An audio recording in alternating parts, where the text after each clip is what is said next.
Hey guys, this week on Home Build, I try and learn to sew.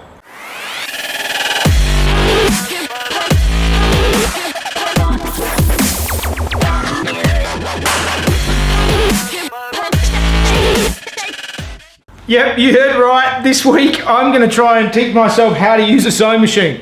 I've never really used a sewing machine before, and basically what I've done is I've gone out and I've bought a industrial sewing machine. Now, little do I know that there's a big difference between domestic sewing machines and industrial sewing machines, and also trying to search online for things for complete beginners for industrial sewing machines is a little bit difficult. So I'm going to run through basically what I've got to up to this stage. I actually bought this thing a couple of weeks ago. I broke the needle pretty much straight away, and I've been trying to get needles ever since. Industrial sewing machines don't take domestic sewing machine needles, and your normal little sewing shop generally don't carry industrial sewing machine needles.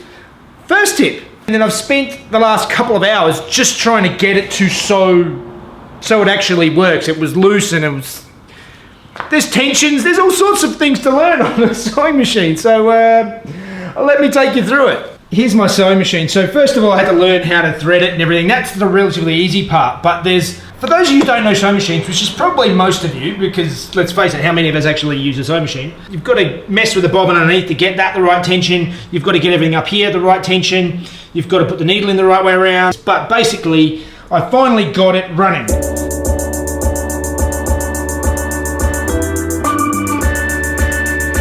Getting there, but I think I need some more practice.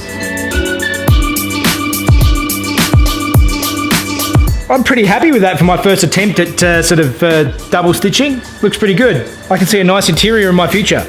Needs a bit of work. It's not perfect. It's a little bit wobbly through the middle here, but this is my first time using a sewing machine, guys.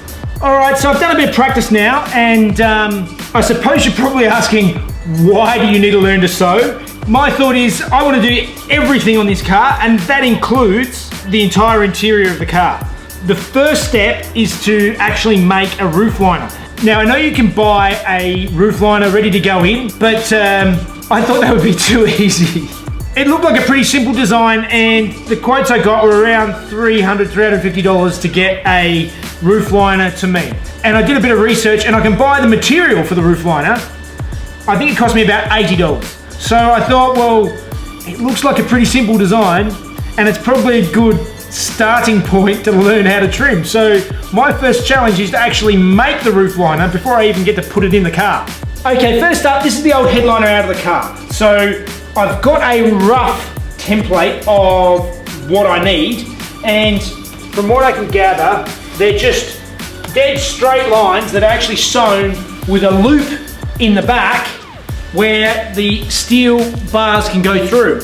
So all I need to do is measure the distance between each steel bar, and also work out how big I need to make these loops, and I'm hoping it's that simple.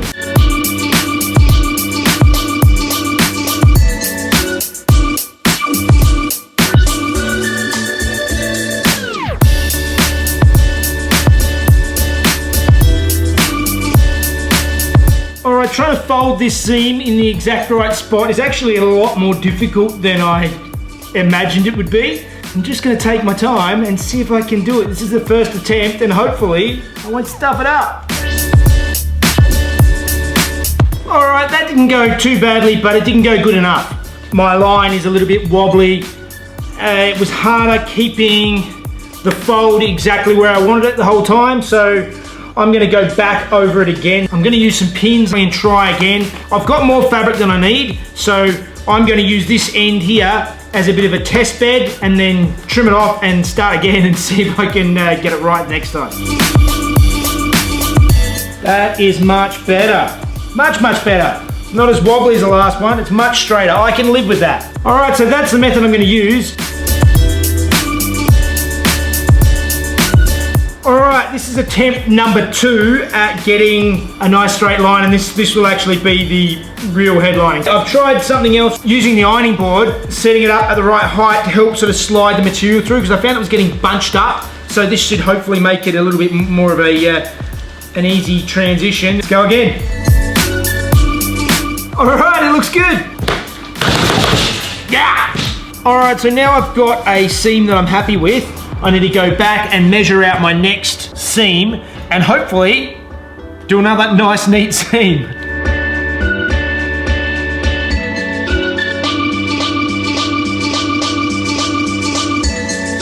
That one was even better again. I was much happier with that. That was nice and straight, beautiful. So fingers crossed, a couple more like that and then we can start putting it in the car. Ooh, just got a delivery. Just short break while we see what's in here. Aha! As you probably saw before, I had issues with my pedal box. I did clean it up and respray it. I wasn't super happy with it. My old master cylinder was completely dead. I thought, well, I'll get a 930 master cylinder to put in there. And when I started looking at the prices of master cylinders, I found it was actually similar price to get a whole race pedal box. So that's what I've got here, is I've got a whole race pedal box and it comes with dual master cylinders and remote reservoirs. So hopefully this will actually sort out a lot of my problem and I'll have a good solid pedal box. But I've heard sometimes these lower end master cylinders might have a tendency of leaking. So I'll check them out and I may actually replace the master cylinders and I can probably do that with something a bit more generic than actually going for a Porsche part. Yeah, it's set up for a cable clutch, which is what we have here on the 911. The other benefit of this, it has dual brake master cylinders and adjustable brake bias, so I can adjust the bias from front to rear by little adjustments down here at the pedals, which is...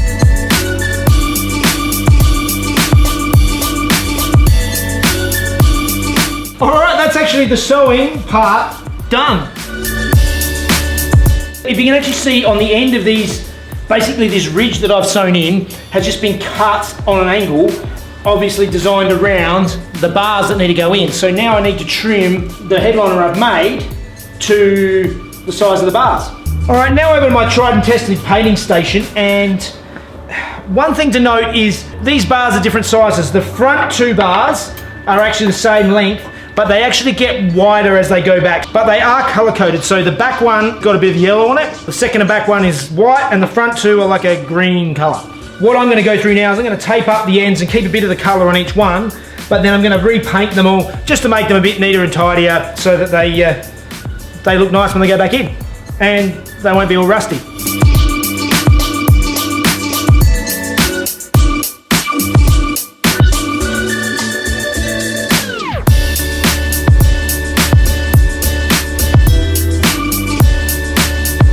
Alright, the bars are back in the headliner and I've put the rubber tips back on. Now some of them were slightly damaged, so I have repaired them with electrical tape.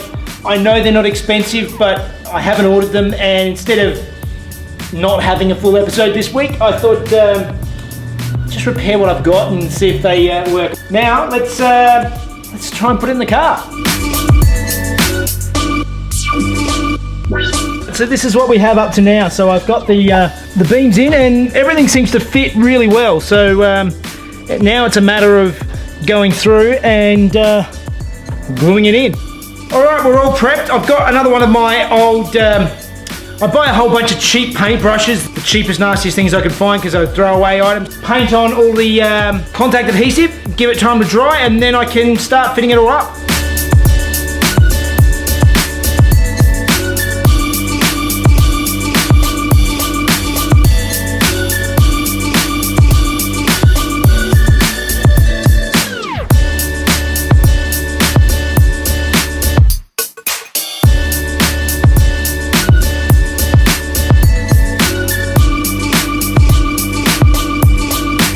As you can see up here, the bulk of it is pretty good.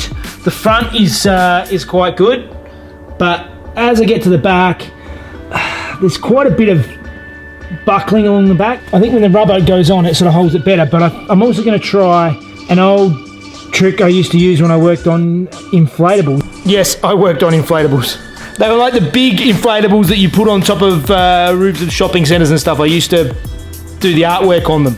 Draw the faces on the big clowns and that sort of stuff. Yeah, one of the tricks is using a hairdryer or a heat gun, and it might tidy up some of those. Overall, considering I had to make the whole thing myself, it's come up pretty good. Needs a little bit more trimming and a little bit more tidying up to get it just right. I've got to wait for this glue to set. Then I'll probably go back in the next couple of days and just tidy it up around the edges. So I suppose that makes it time for Fun Facts with Mrs. Jeff.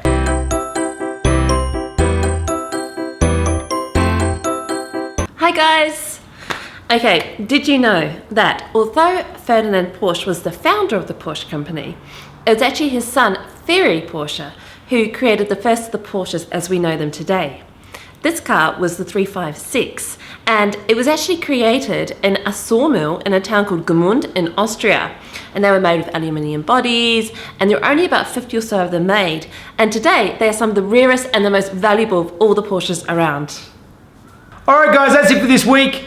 I managed to learn how to sew, at least reasonably. Perfect. What a great skill. Yeah, so... every woman wants that in a man. No, they do. Yeah, I'm sure they do. It's really masculine sewing. I've got the headliner in. I still have a little bit of fettling to do just to get it perfect, but I'm pretty happy overall. I managed to make it myself and install it. Another point of business is that my house building videos, I've actually created a new channel called Home Built at Home. I thought instead of muddling up the car channel with house stuff, I just start a completely separate channel. So now this channel, Home Built by Jeff, will just be car stuff, and Home Built at Home, my other channel, will have all of the house build and everything else on there. So there'll be a link right here to Home Built by Jeff, and there'll be a link in the final credits. So as always, please like and subscribe to my channel, Home Built by Jeff, and you can follow me at Facebook and Instagram at the same place. All right, see you guys.